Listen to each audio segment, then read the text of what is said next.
How's it going, Blamers? And welcome back to Blame It on Mel. What happens when the family that you're born into, it isn't just a family, but it's a prophecy, it's power structure, and a command to kill in the name of God? Today's guest, Celia LeBaron, she was raised in a world where her father was believed to be a prophet, where obedience wasn't optional, and where violence could be justified as divine. This isn't just a story about a polygamous cult. It's about what happens when faith is weaponized and what it takes to break free from it. Welcome, Celia. Thanks for joining me. Thank you so much for having me. I am so excited. I just finished your show last night. You watched the whole 5 episodes of Daughters of the Cult, huh? I did. It was really interesting. I actually had never heard of your father, and he has a nickname, right? What's his nickname? His nickname was the Mormon Manson. The Mormon Manson. Because of all the atrocities that he committed or sent his followers to do, just like the Charles Manson did. Was this religion, was it a branch off of the Mormon church? Is that why they called him the Mormon Manson? Yes. It was a fundamentalist Mormon cult established in Colonia LeBaron, Chihuahua, Mexico. My grandfather left the U.S. to go carry on the practice of polygamy in Mexico, where it was still frowned upon and illegal probably, but they were willing to turn a blind eye to polygamists and allow them to just live their lives so that they would colonize the area. So your grandpa wasn't actually the one that started the religion, right? He just went so that he could practice polygamy? Well, he did break off eventually from the LDS church when they gave up polygamy for good. Because in 1890, there was a manifesto, Wilford Woodruff's manifesto, that said, hey, we're not practicing polygamy anymore, but they really were. They continued. This was just done for public appearances so that they could, not be harassed by the United States government and to be allowed to be a state and stuff. So they did it for the visuals, but did not stop practicing. But when they finally did, for real, stop practicing polygamy, that's when our grandfather was like, well, you're not the truth anymore. You've apostatized from the truth. And so he carried on. And he got his authority from Benjamin F. Johnson, who was, I believe, his grandfather. Benjamin F. Johnson was the spiritually adopted son of Joseph Smith. So that's where he felt his authority came from. What does that mean to be spiritually adopted? How did that work? So like a temple ordinance, he was sealed to Joseph Smith as his son. So then was Joseph Smith sealed to his mom? No. Because I don't know if his mom was even ever a part of it. Oh, interesting. Benjamin F. Johnson joined Joseph Smith in his work. And then Joseph Smith, I guess, was very close to him and was beloved by Benjamin F. Johnson. So then he adopted him spiritually for eternity to be part of his family. Okay. So then what happened next? So once my grandfather, right before he died, he passed the mantle on to my uncle Joel, who, of course, was one of my dad's brothers. He had quite a few quite a few sons.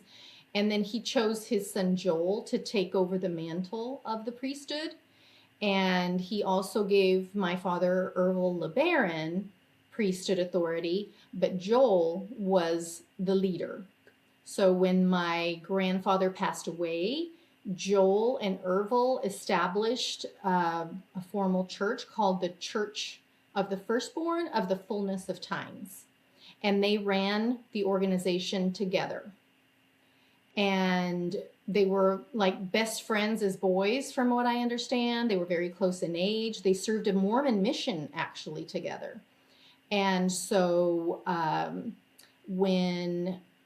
as things progressed, my father, who was extremely mentally ill, he wasn't exhibiting all the terrible symptoms of it quite yet, not to the extreme he did later, but he became jealous of the power and wanted more and more control, wanted more and more access to funds from the organization. And so he then started trying to take over, which the followers of Joel were getting nervous about him because he was kind of becoming threatening. And Joel, my Uncle Joel, did not believe his brother would turn on him. So he continued to give him chances and be lenient towards him until finally my father, in his mental illness, somehow manipulated the doctrine and decided that, oh, you're actually not the prophet, the one mighty and strong, as some people call it. You're not the one who's going to lead the kingdom of God on earth. It's actually me. And so he was trying to usurp the power that Uncle Joel had. And so eventually, well, one of the things too, during the Church of the Firstborn of the Fullness of Times, they actually converted a whole bunch of missionaries out of France, actual Mormon missionaries, like a whole bunch of them were converted to the Church of the Firstborn. So is that where they served their mission, Joel and your dad? No, I'm honestly not sure where they served their mission, but they got documents. Somehow these missionaries in France got a hold of some kind of documents because they had already been left the Mormon church. They established their own church. So they had served their mission like way earlier, and I would imagine somewhere in Mexico, but I'll have to do my research on that because I am not certain. I know it's in the book somewhere. I have all kinds of books on this bookshelf that give all that history, and I don't have it all memorized, but I'll work on it. But somehow, well, because the Church of the Firstborn, which I'm going to shorten it to the Church of the Firstborn, or I call those members firstborners sometimes, so it's the same thing. Joel's organization, basically. They were developing doctrine, they were sending out pamphlets, they were trying to make converts, they were going on their own missions, like sending out their own people to convert other modern day Latter-day Saints or Mormons. And they were converting people because I don't know if you see in this corner, I've got all these books right here. I have a whole set of those. They're called the Journal of Discourses. Those are the writings, not the writings, the teachings and the sermons or the talks that were given by early prophets. There's a ton of Heber C. Kimball and Brigham Young. And our family was able to demonstrate very clearly that the modern LDS church was no longer following the doctrines because of all the teachings in those books. And they were able to convert people because they were living the law of consecration. They were living the law of polygamy. There's another little line there called the law of blood atonement, or doctrine called blood atonement, and all kinds of other doctrines that the Mormon church, the modern day LDS church, was trying to pull away from because it really made them a very peculiar people. And they were trying to become more modern and more acceptable. And the fundamentalists, which our father and our family was part of that fundamentalist. There's so many different fundamentalist Mormon groups. And our family was one of them, saying, you can't change the doctrine. This was the restored gospel on earth. What do you even think you're doing? You are apostatizing from the truth. And they could demonstrate it by showing proof of this is what Brigham Young taught. This is what, this is what Joseph Smith taught, etc. And so some of these pamphlets and doctrine got in the hands of these missionaries in France, and they all came and joined the colony in Colonia Lebanon in Mexico, a whole handful of them. One of them was Daniel Ben Jordan. Ben Jordan. He came from France. Yes. From, I think he was born in Oregon, but he served a mission in France and joined our little fundamentalist group that was forming in Mexico. And he became my father's right-hand man. So many of those that joined from the mission in France ended up leaving eventually as things got progressively worse and my father got more deranged, etc. And Not Dan. Dan stood by him and became his right-hand man through all of this. I have a ton of pamphlets in these cupboards down here behind me, if you can see them. I collect all the old family documents that my father wrote, including my own order to marry when I was 14. Dan and Ervil got together and established a lot of doctrine of the Church of the Firstborn of the Fullness of Times, until again he became like, I know more than you. He was very intelligent. He knew doctrine inside and out. He could quote scriptures, both biblical as well as Mormon scriptures. So he could talk around people a lot and convince people at times that he had the real truth and the actual power over his own brother. And he and his brother had been dear friends, I think, as children. I think my understanding is they were like really best friends. So Uncle Joel didn't believe that Ervil would cause him any harm. But because they did believe in the doctrine of the blood atonement, they did believe in the death penalty, that, as it is in the Bible, and they were constantly writing pamphlets about it, because the civil law of God was something that Ervil and Dan harped on a lot. The civil law of God meaning the 10 commandments. And so many of those 10 commandments, if you read in the Bible, in the Old Testament, had a death penalty attached to them if you were not obedient to it. And false prophets taking the Lord's name in vain, for example, you can't do that without penalty. So our father eventually convinced some people, and Dan helped convince people that Uncle Joel was a false prophet. Okay, so basically, a lot of the teachings that they had all came from the Book of Mormon and the original mainstream Mormon church. All of those teachings were originally based in Mormon doctrine. Yes, Joseph Smith, I was raised to believe Joseph Smith was our founding prophet. Yes. That was your original prophet. Okay, Yes. so then how did that work as far as, and maybe you were able to find this in some of your father's journals, but how did he get to go on a Mormon mission? How did that work? How did they get to go on a Mormon mission if they technically were not Mormon? Were they had to have been baptized in the Mormon church, I would guess, right? So They became members. Okay. Yeah, they became members of the Mormon church. And even though they technically still believed in polygamy, I think, deep down, they hadn't really, his father had not really fully established like an organization. So they were on the fringes of Mormonism, basically.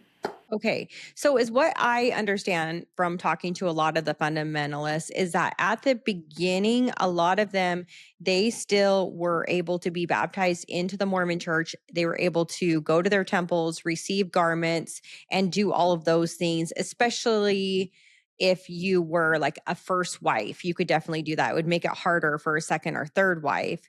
But they went through and they were members of the Mormon church, and they got all of their temple ordinances done through the Mormon church, even though they didn't fully believe in it. They just became members in order to receive all of those things, because the fundamentalists didn't have access to temples and garments and all of those things. Is that right?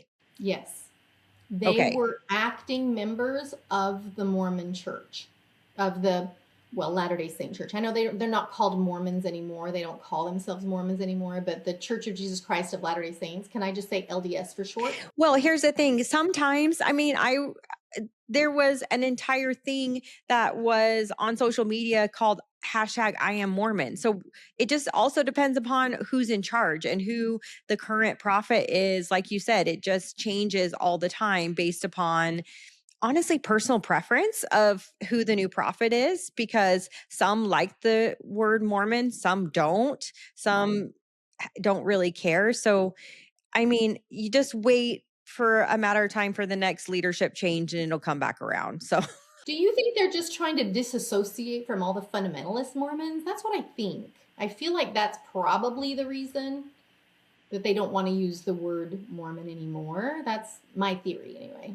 I don't know, because the church technically owns the word Mormon. Like, that's why they're able to sue these other, companies and or like people for using Mormon in the name of, like, John Dehlin from on Mormon Stories. He's They're getting sued for use, trying. I don't right? know if they've been successful yet. I hope not. Yeah. I know, but it's kind of crazy because I'm like, well, I thought you guys don't want to be called Mormons. So what do you care if we use it? But it is the Book of Mormon. It's really confusing. To me, it's all a PR move. Honestly, it's just what's going to make you more popular. Um, as you're probably aware too, is within any religion, you're just trying to get more members. So it's all about how you can get more people to come so you can get more money, right? Pay your 10%. It's all about the dollar bill at the end of the day. Yes, I agree. That's why they keep watering down the religion in the LDS church. That's my term for it. They just are trying to gravitate more towards being not a peculiar people anymore, but trying to be more just mainstream Christian or give that vibe, I feel like is what's happening. And it doesn't feel, um, it doesn't feel, what's the word I'm using? It feels disingenuous. I agree. Okay, so back to your dad and uncle. So they were both kind of ruling together. Technically, your uncle Joel, he was considered the prophet. Is that correct? After your grandpa had died, then Joel steps in. He's the prophet. Your dad is the right-hand man. However, your dad doesn't really love that. There's a power struggle.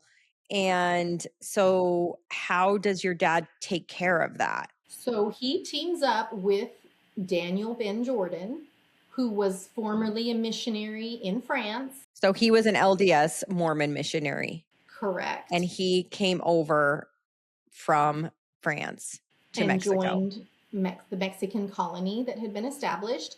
And he was actually proselytizing and again developing doctrine, prolifically writing pamphlets in conjunction with my father. I have so many of these doctrinal pamphlets that are written by Ervil LeBaron and Daniel Ben Jordan. Like they together came up with the whole civil law of God and started teaching that as the Ten Commandments. They talked a lot about death penalty and blood atonement, biblical death penalty for breaking commandments, and blood atonement, like in the Journal of Discourses, which Brigham Young spoke a lot about, for blood atoning people that leave the truth once they are enlightened. Then, according to Brigham Young, they could no longer, the blood of Christ could no longer cover them because they knew the truth and they turned away from it. The only way to save these people was to have them die. Basically, their blood had to be taken and it had to spill on the ground to produce their own atonement instead of Jesus's atonement. That way they could get them into heaven. So it was written in a way that it's almost like you are doing them a service. You are doing them a favor because they have committed like the worst crime there is, the worst sin there is, but you can save them if they atone. So that's what they ended up doing to Uncle Joel. Dan Jordan is the one who actually carried out that hit along with another member and executed Joel. So, they shot him with a gun. Hit him over the head with the leg of a chair and then shot him Repeatedly, as far as I understand, right? They beat him unconscious with a leg of a chair. and then made sure that he was fully executed with a gun. Mm-hmm. And then did they do anything with the body? Did they try to cover it up?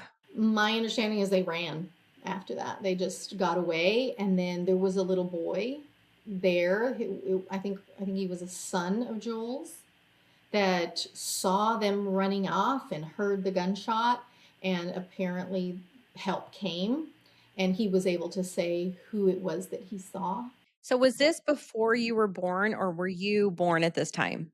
I was born, let me think, I would have been like 6. So you had to have known your Uncle Joel. I have this vague memory of him, and it's pleasant, of just standing in the church building and him putting the hymnal down. I'm like 2.5. I can't read, and he knows I can't read, but he's putting the hymnal down so that I can sing the hymns along. I'm just standing on a pew. I feel like that was Uncle Joel. I was tiny. I might have been 3.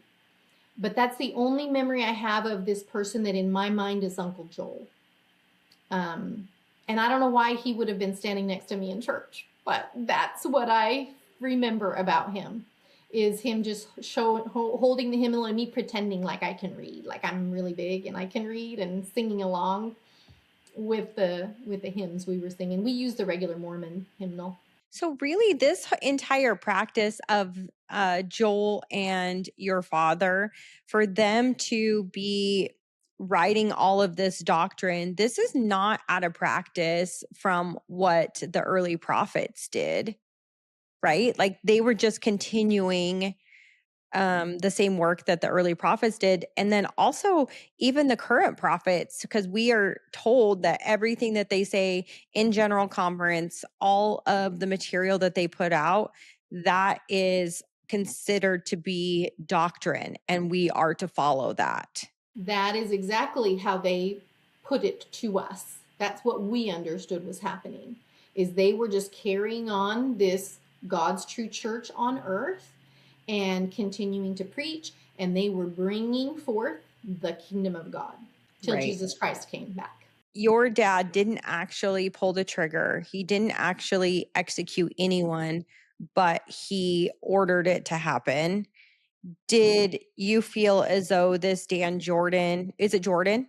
Jordan. Mm-hmm. Do you feel as though any of this could he have been behind any of this, knowing that if he was in favor with your dad, then he could then be the right-hand man? I believe that is absolutely what happened. I don't believe that any of this would have happened without Dan's assistance and support. And I don't think Dan would have been able to do it without Ervil. It was a combined effort. Yes, I think Dan was a very, very instrumental part in all these things that happened. So then how does Ervil go and take over? How does he just decide that because he's the right-hand man that now, because was Ervil and Joel, were they full blood brothers? They were. How your grandpa had how many wives? He only ended up having 2 wives, but one of them did not stay with him very long. So as my understanding is, he was not living the law of polygamy for very long at all, because his other wife left him with, I think she had a couple of kids. So mainly only his one wife, Maud, who was Dyer, and my grandma Maud, who were living their life, still believing in polygamy, but not actually living polygamy. But then they taught all their children to live polygamy, and indoctrinated all their children very strongly in this, to where they ended up leaving the Mormon church themselves to start their own organization. So then how did this transition of power happen? How did it become your dad that was the new So my prophet? father tried to convince everybody that he was the one that was going to be in charge, tried to spin the doctrine so that it was clear he was actually the true leader and the true prophet, until certain people followed him, including Dan Jordan, including many of his wives and some other people that were not related. And he got a handful of them to follow him. And then he and Dan together decided that Uncle Joel now is acting as a false prophet. He's been warned. He's been told. The whole community has been called to repentance, and they're not listening. And again, no one knew there was actual physical danger. But Ervil and Dan together made a very bloody union, basically. And I know that I didn't have a lot of experience with my father. I did have a lot of experience with Dan, And he was a very angry, very controlling, very violent man. So he and my father together, just it was a terrible, terrible team. And so they decided that because Joel was acting as a false prophet and wouldn't repent, that they needed to carry out a blood atonement to save him in the next What life. was their reasoning for accusing Joel of being a false prophet? Because he continued to lead his group of people that would not follow my father. They wouldn't come over to my father's and Dan's side. So he was continuing to teach and lead, and people were seeing him as a prophet. So they weren't okay with that. You need to follow the true prophet, Ervil. We've already explained it to you. We've called you to repentance. We've sent letters. We've explained. We've spoken. You are not listening. You won't bow the knee or bend the knee to me. But there had to have been some sort of reasoning at the very beginning where even Ervil was able to convince everybody that he is not the true prophet. Like, what was Joel doing that Ervil could have used as fuel to convince all these people, even not, I mean, even the group that followed him? What was it that he said that Joel was doing that was not prophetic? So he was able to manipulate the priesthood authority and the teachings that they were able to glean together. He was, because, I mean, here's the reality, in my view. When you have this many people talking, like this many people, like there's the Book of Mormon, the Doctrine and Covenants, the Pearl of Great Price, there's all these journals of discourses, and then you have a Bible with all these, you can take anything and create whatever religion you want.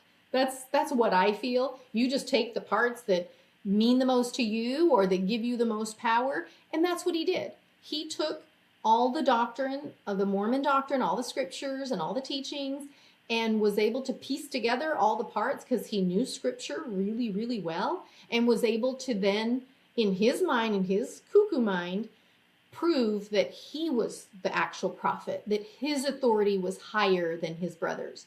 He did believe that. Like he was mentally unwell. And in his mind, he convinced himself. I guess Dan was pretty convinced too, unless, again, it was just him having a play for power. And so they harped on it. They preached it. They talked to everybody about it and talked about blood atonement, talked about death penalties. Some of the members that stayed on Joel's side were getting afraid of all the things that he was saying and harping on that him and Dan were preaching. And they said, we're worried. Like, what are you going to do about your brother? They would tell Uncle Joel. And Uncle Joel just finally excommunicated Ervil. Like, he took away his priesthood power, and Ervil was like, well, sorry, you can't do that because I have more power than you. Oh, he tried to take away his power. Yes. Take away his priesthood. Correct. And so that's when Ervil and Dan went and started their own church, and that one is called the Church of the Lamb of God. So now we have two different churches, and of course, my father, in his mind, believes that he is the one that should be in charge, and here is his brother and all these followers that are not following him. He believed in his deranged mind that if he executed this false prophet, his brother, that then Would get all those followers. Because it's all about having more members, because more members is more money. In this case, it seemed as though it was more workers, right? Like more power, right, more power and authority. And we haven't even mentioned the wives. Oh, like he was out there. There was any little girl that came up, 14, 15, these prophets and these older men in the organization were eyeing him, saying, okay, I have my eye on her. She's going to be my next wife. And so it was also vying for power to take the other wives. Like, for example, my mother ended up joining the organization because my father was a preacher in Arizona where she lived with her very Mormon boy, Nephi, and they had 5 children together. And so I guess he's not my stepfather because it was before I was born. So her former husband was Nephi, obviously a Mormon name. And he went and got converted by Ervil. My mom's then husband got converted by Ervil in Arizona where they lived. And Nephi was like, well, I want to come and join, Zion in Mexico, but I have a wife and 3 children and I can't go without them. You need to come and you need to convert my wife. So Ervil came to his house and converted my mother too, because my mother would refuse to go to these meetings that her husband Nephi was going to. So Nephi convinced him to bring Ervil to the house, and she was immediately converted. And if we're being honest, she was actually quite smitten by this very tall, very handsome, intelligent man. And so they converted together with their 5 children, moved to Mexico to Zion, and then Nephi drove back to do something, to finish something in Arizona. I don't know if it was to do with the house or his job or something, but he came back to do some final things in Arizona and then drove back to Mexico where he had left his wife and 5 children. And when he approached my mother upon arriving back, she said, I cannot kiss you. I am no longer married to you. I am married to Ervil. And this is a very fresh converts. Yeah. How long was he gone? Days, like not very long at all, maybe a week or 2. My impression is that it was a very short period of time. Okay, but this is the same shit Joseph Smith did. He did the same shit. He sent people on missions, but he sent them away for a lot longer of a time. So this Ervil, your dad, he had to have been some sort of like freaking kamikaze, like, what's it called? Like just a Casanova. He had to have been some sort of Casanova, right? Like, I mean, it was days and he had your mom convinced. So my mother admits she was very attracted to him. Well, she's passed away in 2019, but she's always said that she was smitten by him from the first time she met him. Again, he used to be quite handsome. And okay, so this was before he was a prophet. Is this also before he was the right-hand man? Was your grandfather alive at the time?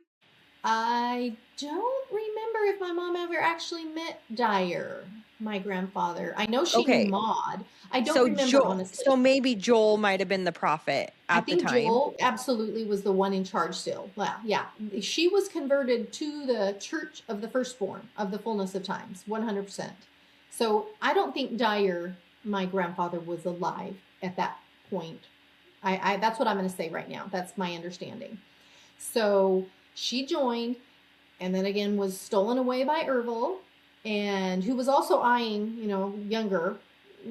She was married with 5 children, but he was also, and I think she was his 4th or 5th wife. Your mother? Mm-hmm. But he was also eyeing younger girls, like teenagers and stuff. But that was another thing that Ervil was doing, was he was telling all these girls that he had a revelation that he was to marry them. And some went along with it, and some were like, no, thank you, and rejected him. But it gave him power to do that. And other people were complaining about him. A lot of Joel's followers were like, wait a second, he's trying to marry my daughters. He's coming and taking money. He's usurping authority that he shouldn't have. And my dad did not like things standing in his way of, any power he wanted, any wives he wanted, any financial aid that he wanted. So that was his way of taking care of it, was executing his brother and calling it a blood atonement. So it was considered a beneficial thing. Well, and as far as I understand, your father also arranged for 2 girls to marry Dan Jordan, and they were very young, and he married them on the same night. He even flipped a freaking coin to decide which one he was going to take to bed first, right? Like they were both virgins, and they were young. They were like 14, 15 years. Yes. But basically, I mean, to me, it looked like a bribe. Like, it's like, okay, I'm going to give you these 2 young girls that you get to do what you want with. And in return, I just need you to kill my brother. Okay, thanks. Deal? Yeah, deal? Shake? He gave that particular bride pair came a little bit later, but yes, I'm sure that. Oh, it came after the Mhm. assassination. Oh, yeah, quite a bit later, because the assassination was in 1972, and Faye, who was the one you're talking about, was a little bit younger. But yes, Dan did hope, I'm sure, to be able to get more power, take more wives, have more selection in who my father would promise to him, because my father did that. He was known for offering up his daughters and promising them to people in order to gain their compliance and get them to, send him money. It was a power play for sure, and he used his daughters that way. Okay, so then as far as I was understanding too, Ervil started training children on guns. He had children learning how to operate machine guns. Were you one of those kids? Were you having to be trained on all of those things as There well? were always guns in our house from the time I was very young, and I was taught to shoot guns. We did target practice a lot. Most of my training did come from Dan Jordan. Most of my brainwashing, as well as my training in guns and the teaching of, the blood atonements and the death penalties and all that, mostly came from Dan Jordan. But I would say the teaching started when I was about 6, which is about the time that Joel was executed. I tell the story of being in one of my other dad's wives' living room in Mexico, and her teaching me the story of Abraham and Isaac, and teaching that you have to obey God no matter what he tells you to do, even if you don't understand it.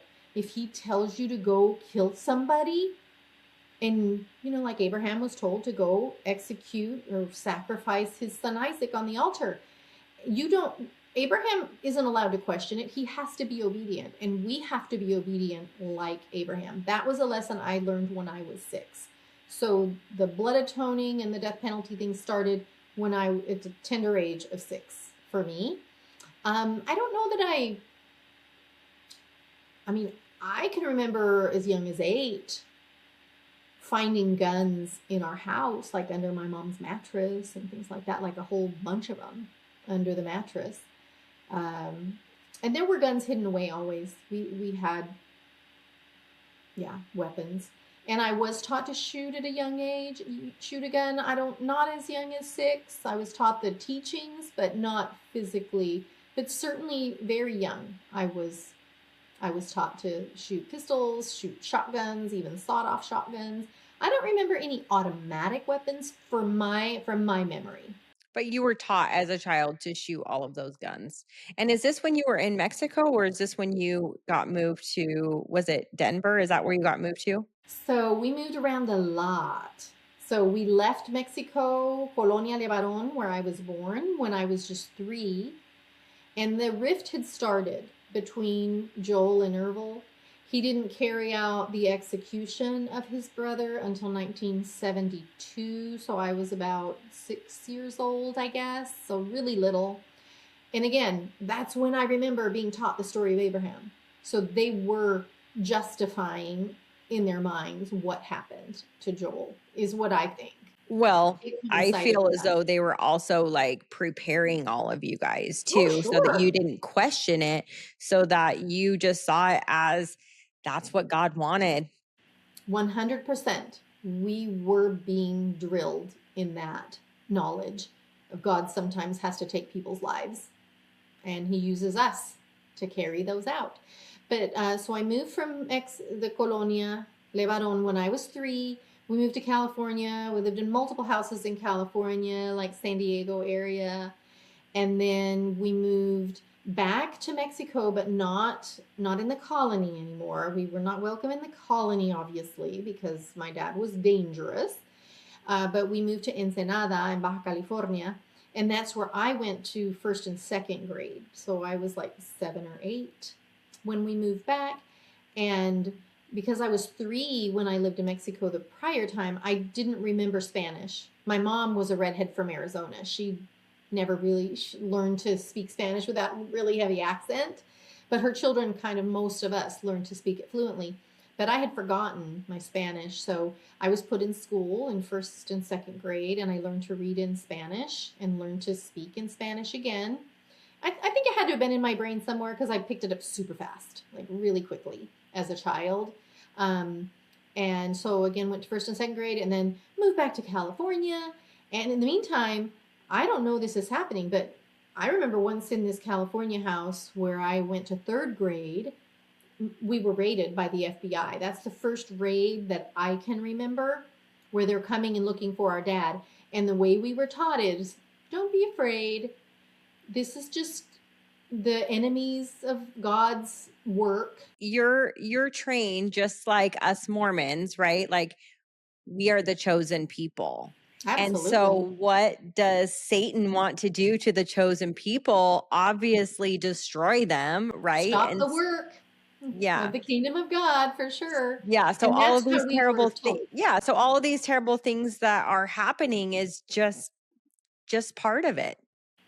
Exactly. So these are instruments of the devil coming in. We don't need to be afraid. We were drilled that if anyone asked us questions, anybody from the outside, especially police or authorities, we were supposed to look them straight in the eye and say, I don't I know. don't know. I remember Any that. question. Yes. You and your sister in that show. Is it a documentary or is it The like a documentary. yeah, so in that documentary, over and over, you guys were repeating, "I don't know.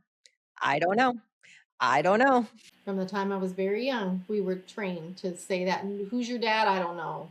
Are you hungry? I don't know. Did you get to see your dad very much?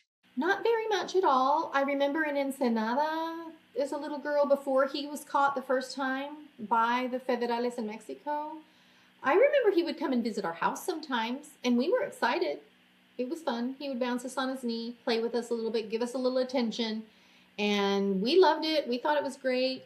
But then, as soon as he was done, and he had to go on to more serious things and, write his pamphlets and, do his important um, prophet work that he did. I didn't really ever see him much after that, I would say, until I was 12.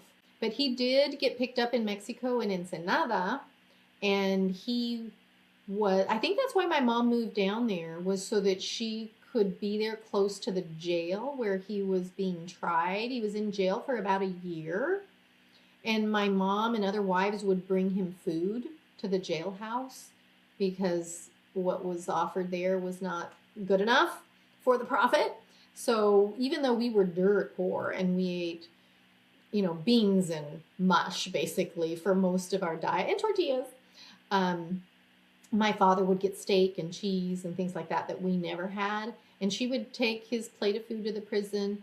And other wives also lived in that area and would take him food. And he actually conceived, because he would bribe the guards so that he could have conjugal visits with the women. And he conceived probably at least four, maybe 5 children during that year while he was in prison. Wow, seriously, a Casanova. That's insane. Yeah.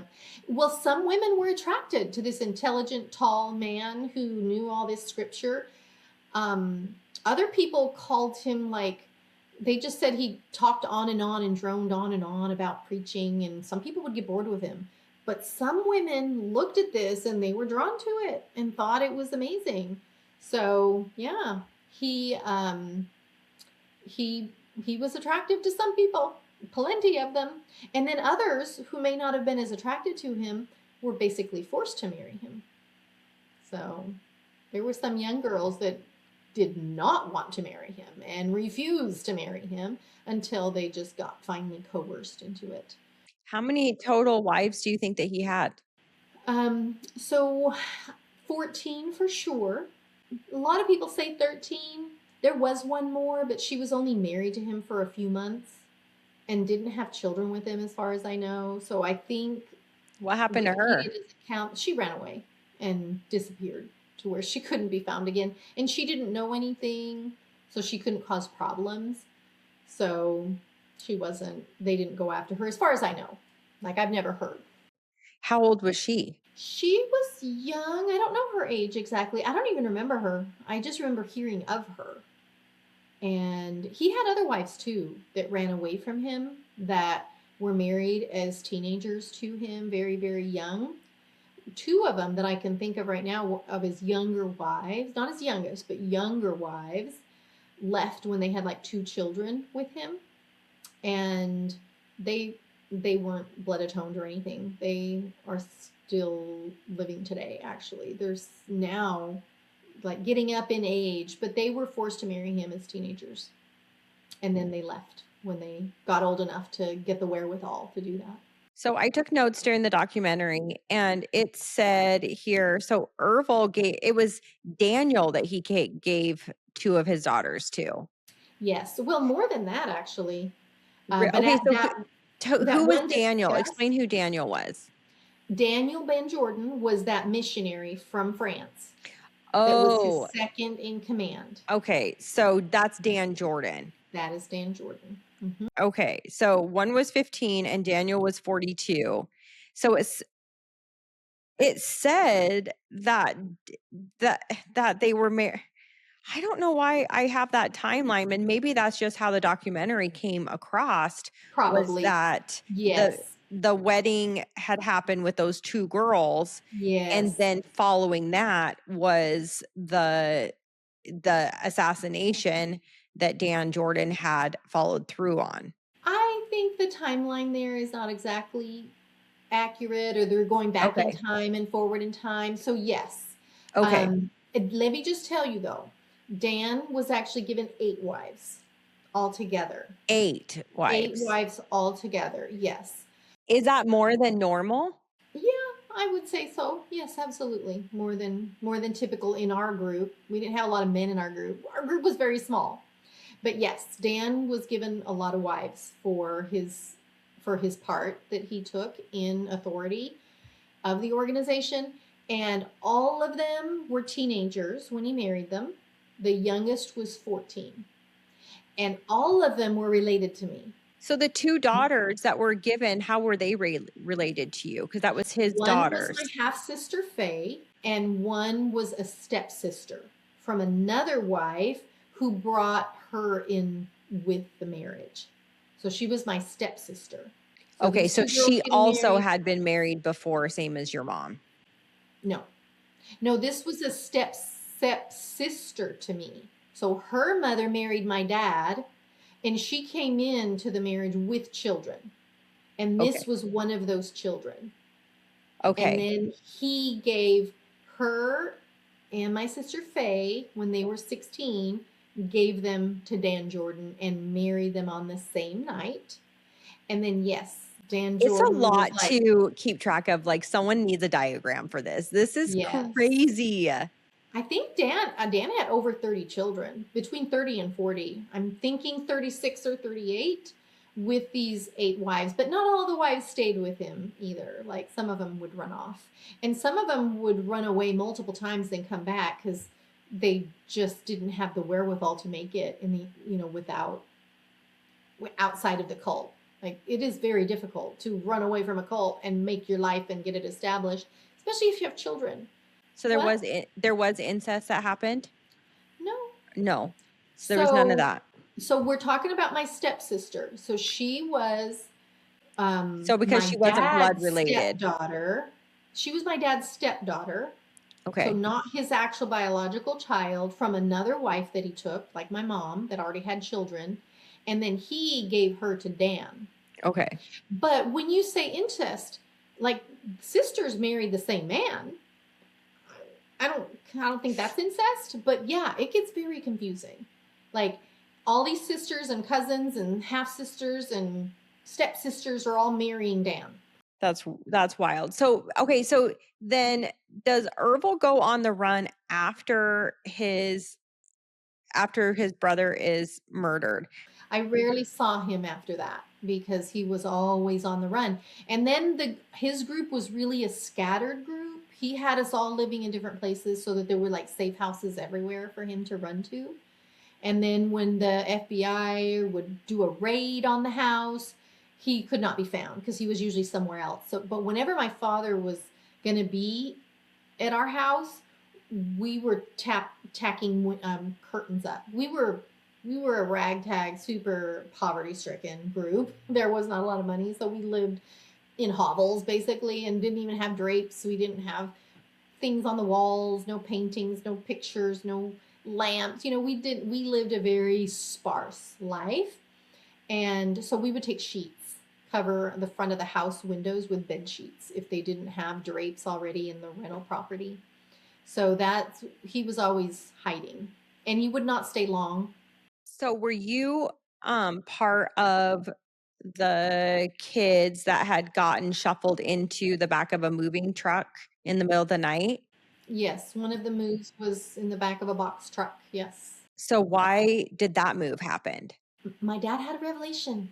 He would have revelations all the time and move people around. Like, Well, he was a prophet. Of course he did. Yes. Yeah, he was a So the prophet. children were never explained anything. Okay. We were just told, this is what you're doing. Sometimes it was like, get in the back of the station wagon. I'm driving you and leaving you in Mexico. Like that literally happened too. But this particular move was California to Dallas was when we did it in the box truck. How far of a drive was that in the back of a truck? It was a long time, and we would just kind of lay on each other, like use other people's bellies as like a pillow to sleep. So did you ever think like this is not normal, or did you think like, oh, what a fun adventure? Or how did little Celia feel? Like what was going through your mind at this time? Let me just tell you, a lot of children were traumatized by this. Okay. I literally thought of it as an adventure. Did you? Yes. Well, I mean, here's the thing. I think that you have to be able to protect your little mind somehow, right? Mm-hmm. And that is really how I thought. Even when we were dropped off in Mexico with people, I'm like, oh my gosh, this is crazy. Like, what are we doing here? With concrete floors and no refrigerator. And, you know, it was like really like difficult life. Whereas we had come from Colorado at this point where, you know, we were living American lives with refrigerators and running water and hot and cold water heaters. And, you know, in Mexico, it wasn't like that. There was water that we drank that was making us sick, but that's all we had. We just drank from the tap, and it was all cold. We had no water heater. We had concrete floors. We had no refrigerator, and I would just look around and think, wow, just wait till I get back to the US and tell people how these folks live down here. I was living it too, but I always thought of it as like, I just need to store this memory because this is crazy, but I wasn't super traumatized by it. Other people who were younger, very traumatized, felt abandoned, didn't think they were ever going to get back to see their mom and, you know, our mom. And that's Anna. That's how she felt like it was. I always assumed, because we moved around so much, I thought, oh, we'll move again at some point and I'll be with mom again. You know, I missed her dreadfully.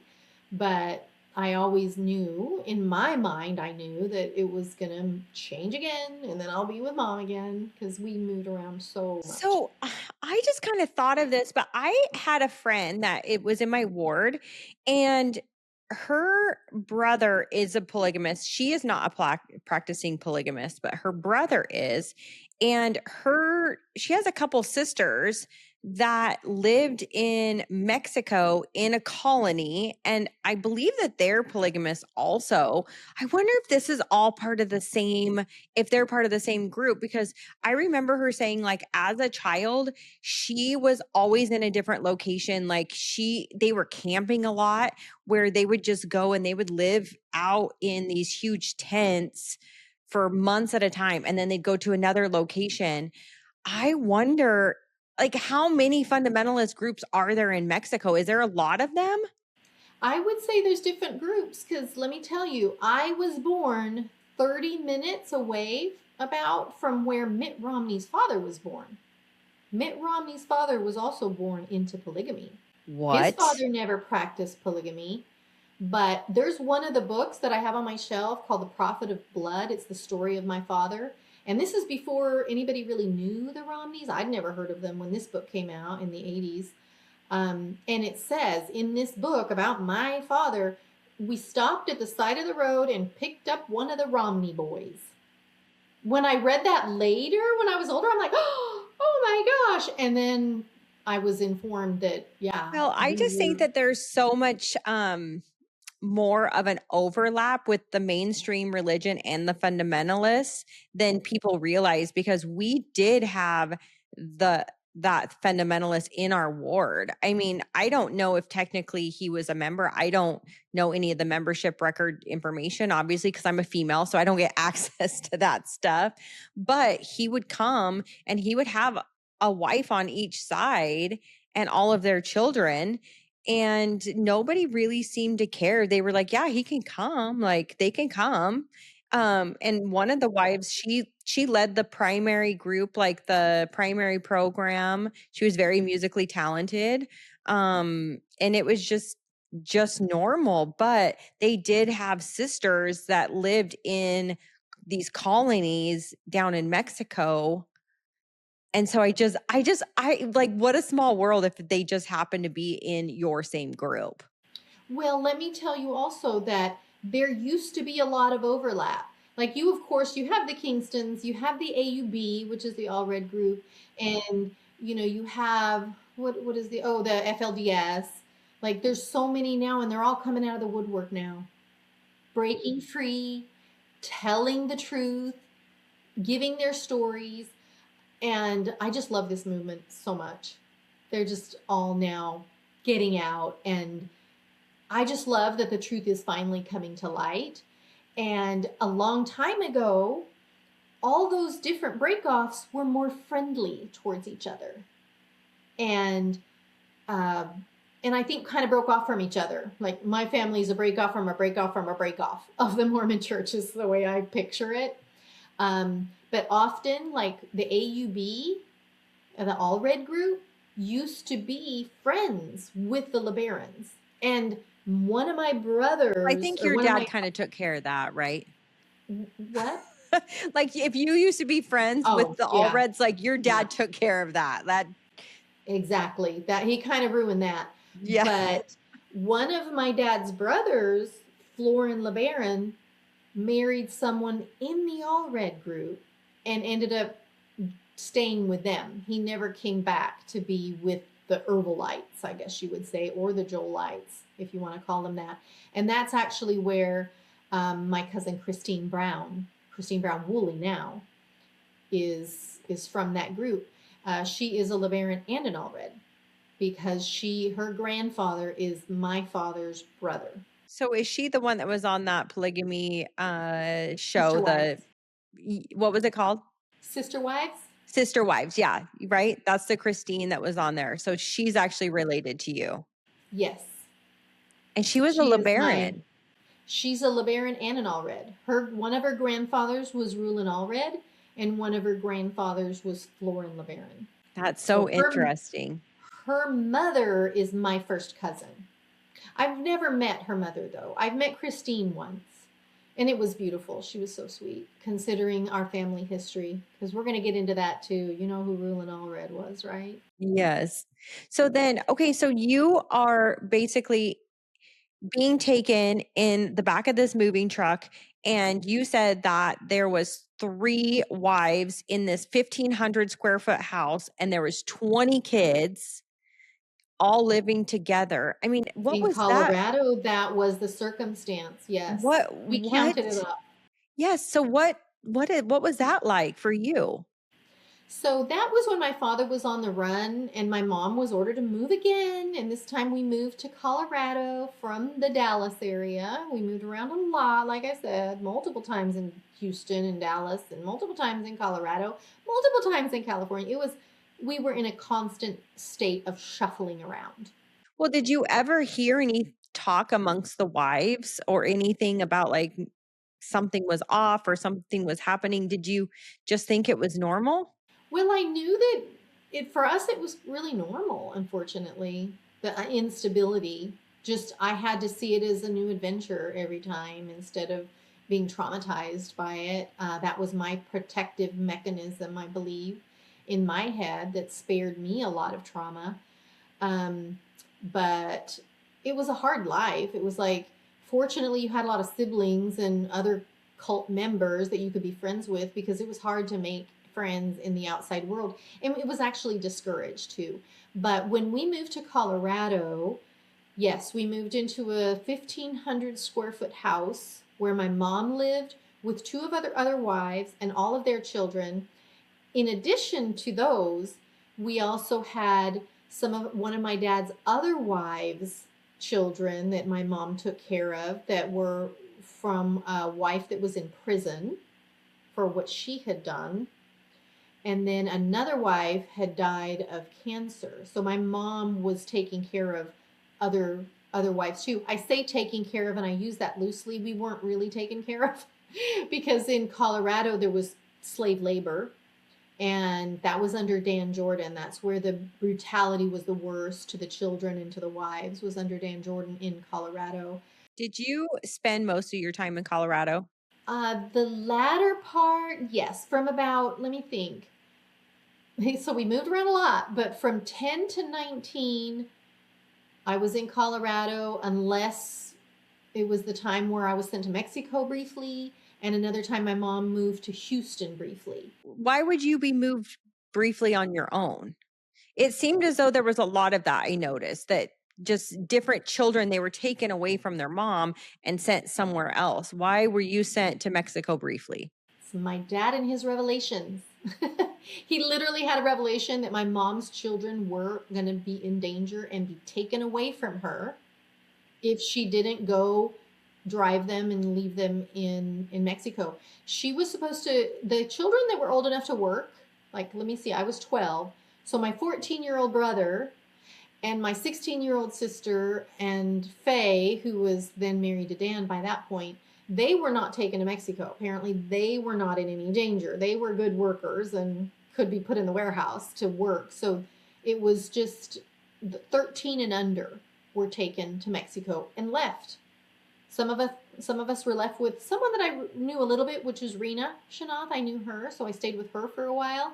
But there were others that were left with America and Andres Zarate, who were followers of my father that we had never met before, and just left with them to be taken care of. And my brother was 6. My mom's youngest child, Adine, who's also in the documentary, Hiram and Adine are both in the documentary. Adine was the baby. My mom, I remember she took a coat and she took stuff for Adine to grow into and didn't end up leaving her. She could not leave her baby, but she left the rest of us. So then she had her baby, and then she had the children that were 14 and older that were there in the warehouse as workers, and then her baby. The rest of us, yeah, we were in Anna's memory, we were abandoned in Mexico.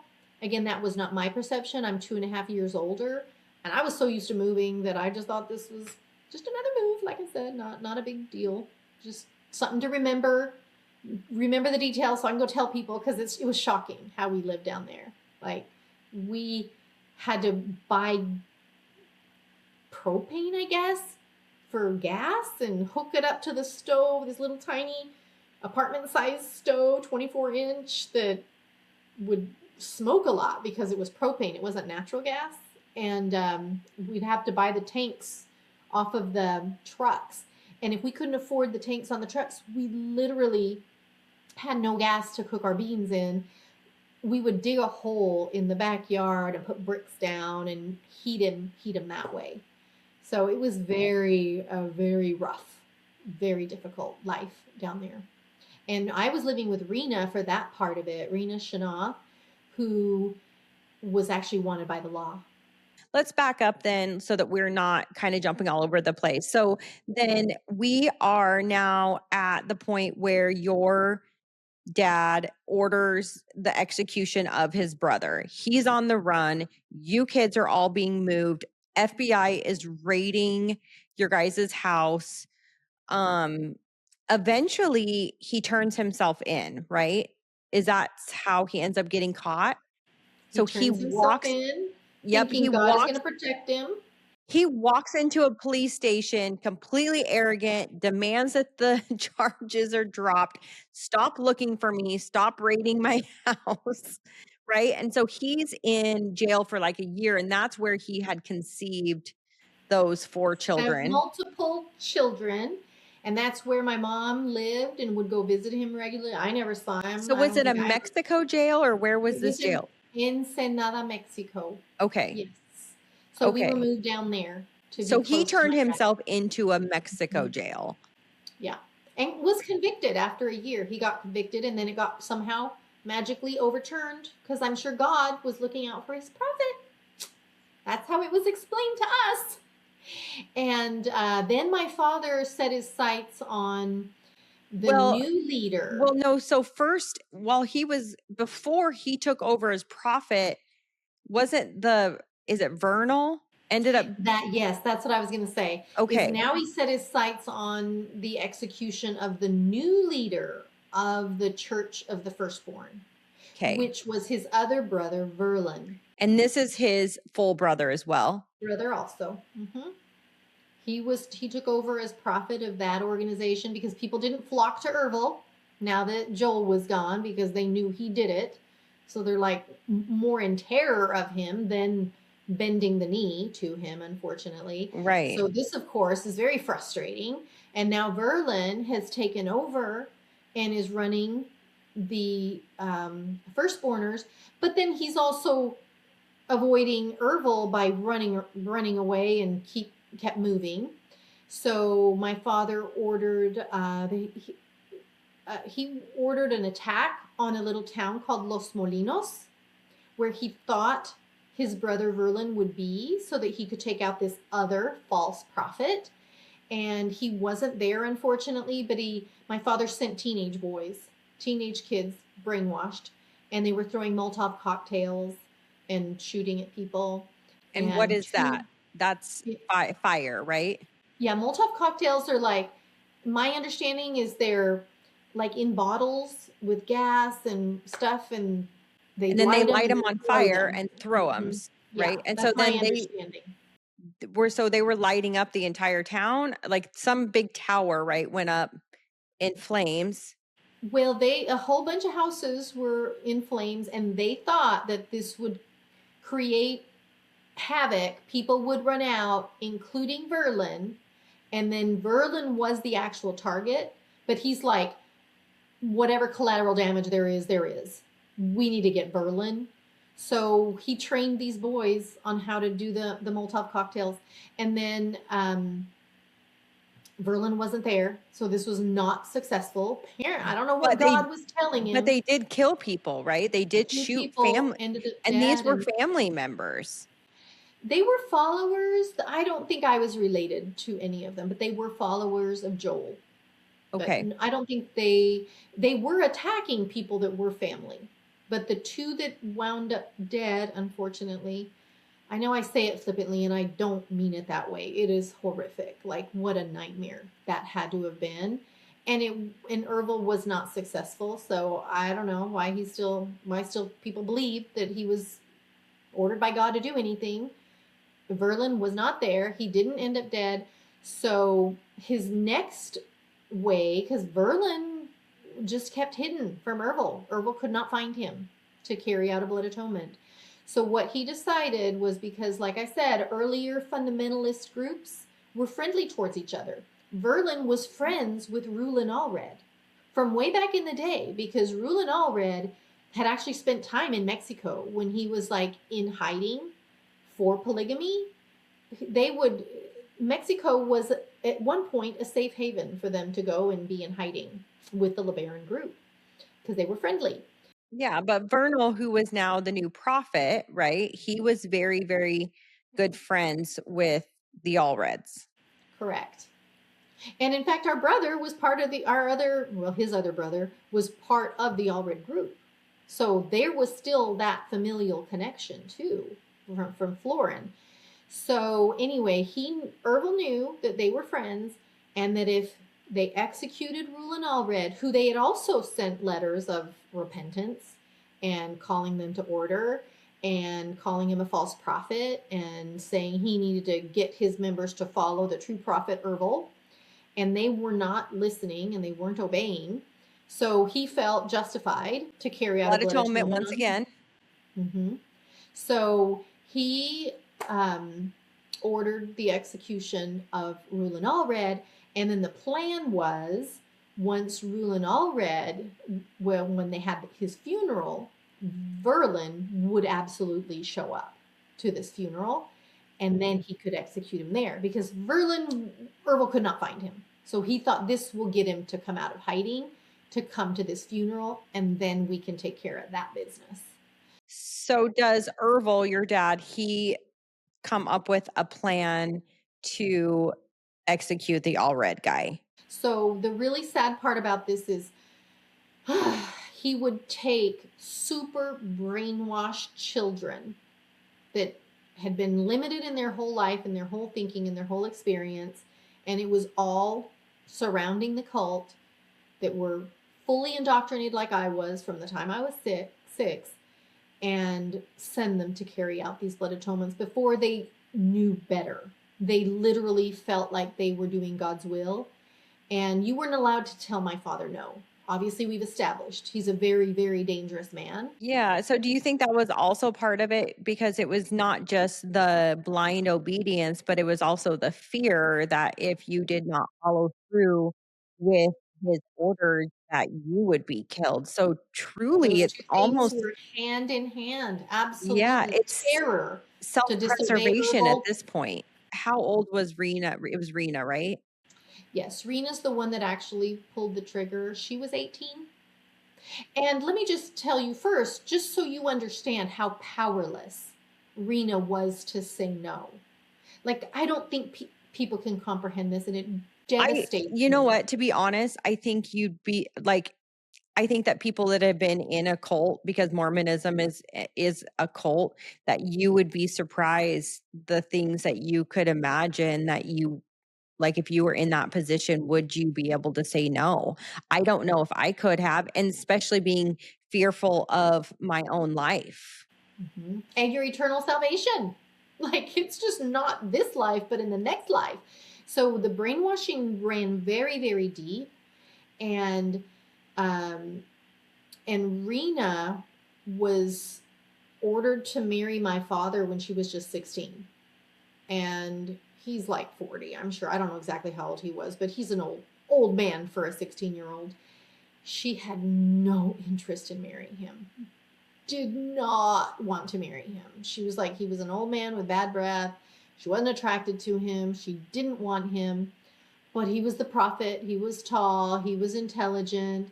So she was in awe as the prophet, not at all attracted to him, but did not have the power to rebel or to say no.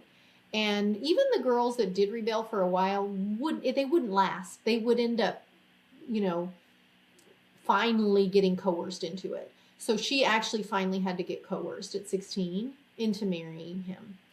And again, it just shows you the powerlessness. You don't have a choice in any of this. Like, how was she coerced into marrying him? I don't know all the details around it, but I'll talk to her. I'll try to find out more details if you Oh, is want. she She still is. alive? Oh yeah. She actually told Anna and I in the documentary, we were trying to be really respectful of our family members that are like, please don't talk about me. Please don't say my name.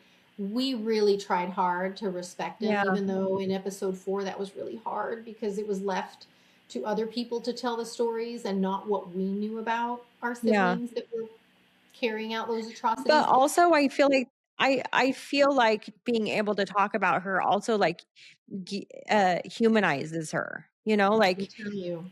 and I think that people can relate to that.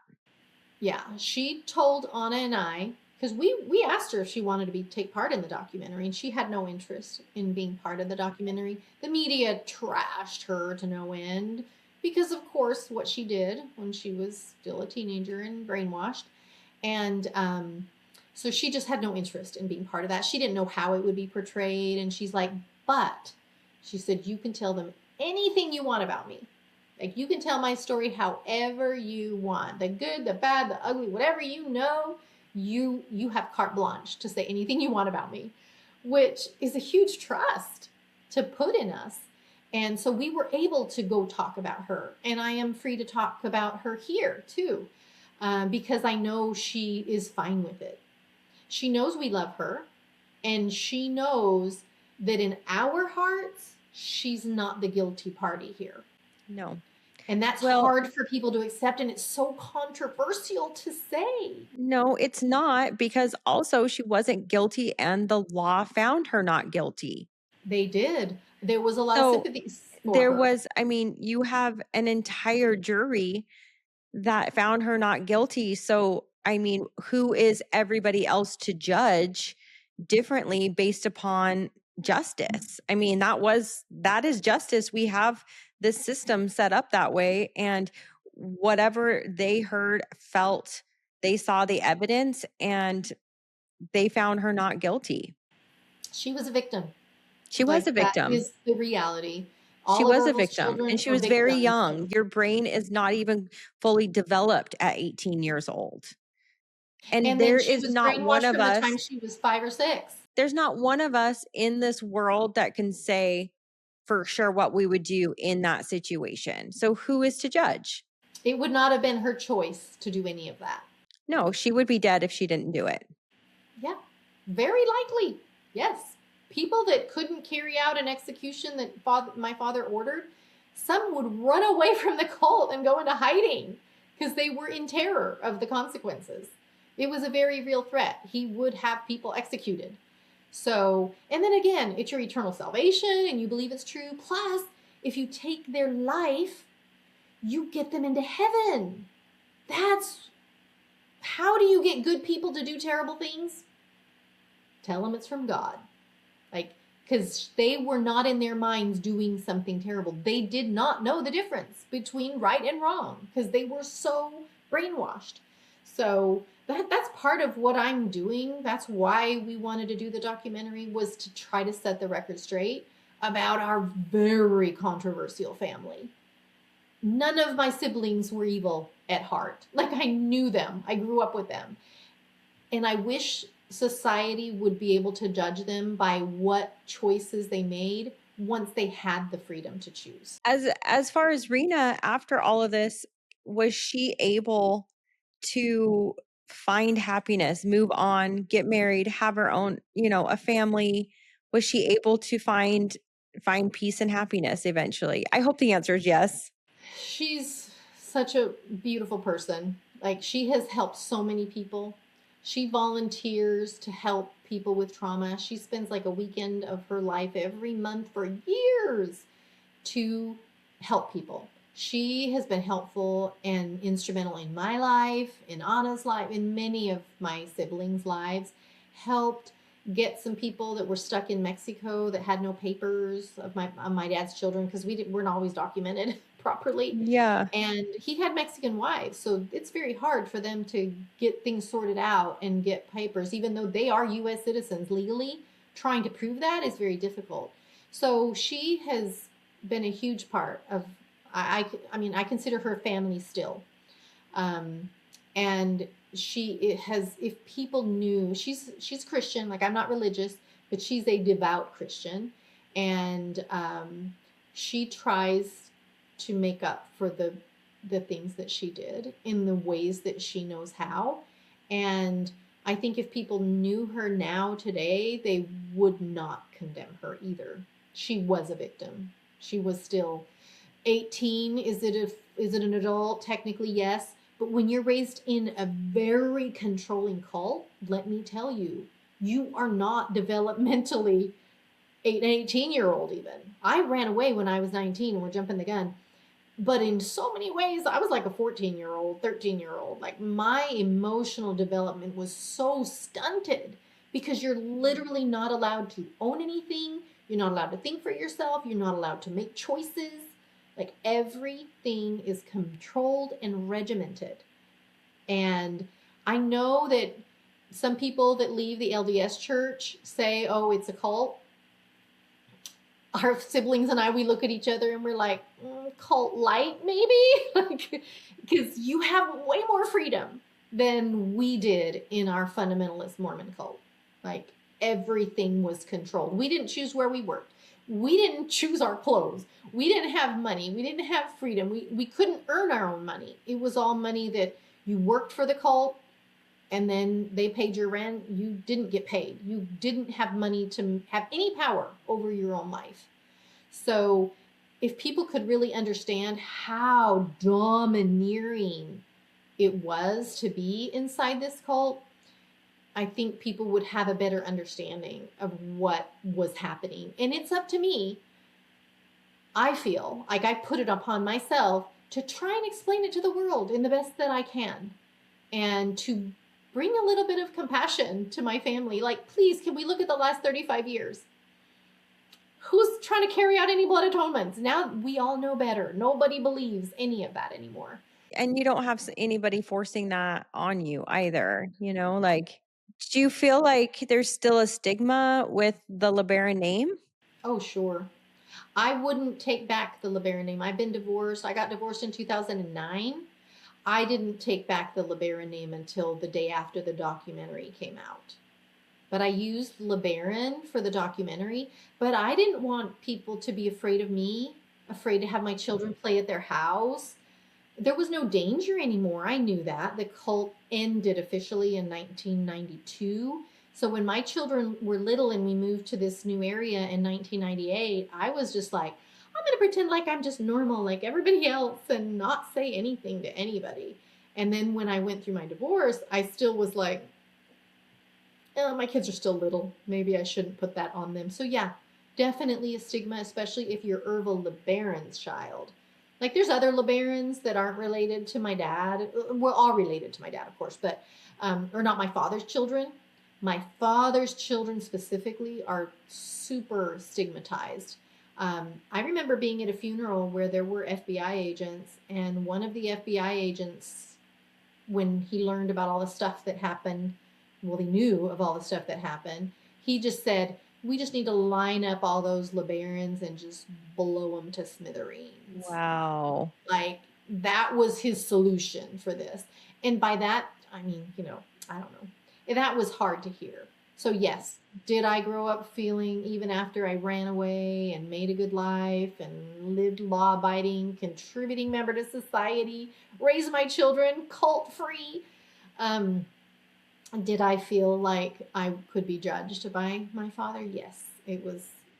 So your dad basically, how does that go? So he pulls his new wife in of 2 years, right? They'd only been married for 2 years. So yeah, they'd been married about 2 years. So he orders Rena and one of his stepdaughters to carry out this hit. They're both teenagers. The other one had Do been you forced. have any idea why he would choose them? Probably because girls are not going to be seen as a threat, is my theory. That they're just who's going to worry about two girls walking into this office? And they're not going to think they're going to be there to create any harm. Why would he sacrifice one of his own wives? It wasn't a sacrifice. It was an honor to do God's work. Well, no, because think about it from his point of view, that he's like, he knows the truth. He knows that this is not a prophecy from God. He He's doesn't. looking at it as a way to, or do you think he actually did? He knew. He talked to God. I am absolutely convinced. What? Yes. I guess I have always crazy. thought that these like prophets, they know that they are a hoax. Do they not know? They fully believe it? Ervil was crazy. Like, he had layers of mental illness. He was never diagnosed, but he has multiple of his children have lost their minds. They were not violent the way he was, because he had Dan Jordan, of course. So but yeah, there's mental illness that absolutely runs in the LeBaron blood. Well, because speaking of mental illness, he also had a daughter that was pregnant and she was mentally ill. And he also ordered the execution of her as well, right? She was acting in a threatening way towards him and towards the cult, So what would have been threatening that she would have talked? making demands and saying, if you don't do this, then I'm going to go to the police, because she knew stuff. So maybe she And wasn't mentally ill. she was absolutely mentally ill. I was living in the house with her when she disappeared. She was mentally ill. Oh, she used to That scare seems me. like a very sound thing to do. But I guess maybe she was No, mentally ill, no. If she knowing had that there not, was a threat. if she had been of sound mind, she wouldn't be making those kinds of threats, because you wouldn't do that if you would just sneak away or something. You wouldn't threaten, oh, I'm going to go. Like, you don't talk to a prophet like that who can have you executed. No, she was not in her right mind. I remember vividly. And I remember stories about her too. And she had Other children people. also at the time, right? She had one child with one of my dad's followers. She was promised it. She was a teenager when she was ordered to marry him. And she had one little boy and was expecting her second child. And in fact, she lost her mind, and that's why she was in this house in Dallas instead of with her husband. She had lost her mind, and her child was with this man and his other wife. And she was demanding her son. But they sent her here because they're like, we don't know what to do with her. She doesn't have a sound mind. She is acting, she was like doing really uncomfortable things, like running around the neighborhood with no clothes on and things like that. So they didn't know how to handle her. What did you witness? Because you said that you also lived with her, right? What did you witness? So she was sent to this house in Dallas, and I happened to be living there, and I think I was 10 at that time. And she would sit us down and tell us really scary stuff that didn't make sense. She would like tell us to be afraid of the color red, and anything that's color red, you need to avoid it. And I remember in my mind thinking, what do we do if we're walking down the street and a light turns red? Like the stoplight turns red, or what do we do about stop signs that are red? I remember just like, thinking just like, this is terrifying. And people saying, don't listen to her. She doesn't know what she's talking about, because she was not in her right mind. So 100%, I know for a fact she was. People try to say that she wasn't. And you don't need to make our family look any worse than it is, okay? It was like, we're coming forward and we're being honest about everything. Like, if people got executed, we're here saying, we're going to tell you the truth about anything we know. Rebecca was very mentally ill, and she got it from her dear daddy, unfortunately, and he had no compassion. He couldn't get her help. Mental illness was, in our group, was considered like you're letting the devil in. You're letting the devil take possession. And then she's making threats about, you get me my son or I'm going to go to the police. My father was wanted. So his way of dealing with it, instead of getting her medical help or mental health help, was to have her strangled to death and buried in a shallow grave somewhere in Oklahoma. As a teenager, I think she was still a teenager at this time. And because she was a mom and wanted her child, her husband didn't know how to handle her with the mental illness. That is very sad. I even think like taking a child away from a mom, there's no way that didn't make it worse. Absolutely, it had to make it worse. No doubt about it. She became a raving lunatic at that point. And anyway, she was causing trauma inside this house too, sitting children down and telling them really scary stuff that they had no control over. So it wasn't pleasant to be around her. Yeah. But however, she didn't deserve to die. Absolutely not. She deserved a lot of compassion. It was not her fault. It was genetically put upon her. She had no control over it. And I don't think she would have gone this bad. I don't think she would have gone off the deep end this way if she had been treated well. People did not treat wives well in this group. So, no, I think she could have remained much more stable, like Lillian did, her sister, for much longer if she'd have been in a nurturing, kind environment. she wasn't. She was in a brutal environment. So, yes, I absolutely blame the cult for everything that happened to her. The genetics are from my dad. Well, her mom wasn't mentally stable either, actually. So she got it from both sides, if we're being really real. So there's two women that go. All right, blamers, that's another shot of truth with no chaser.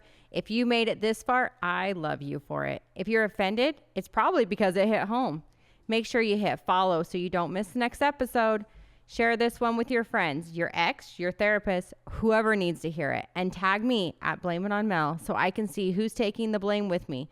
Until next time, keep it real, keep it raw, and if all else fails, just blame Mel.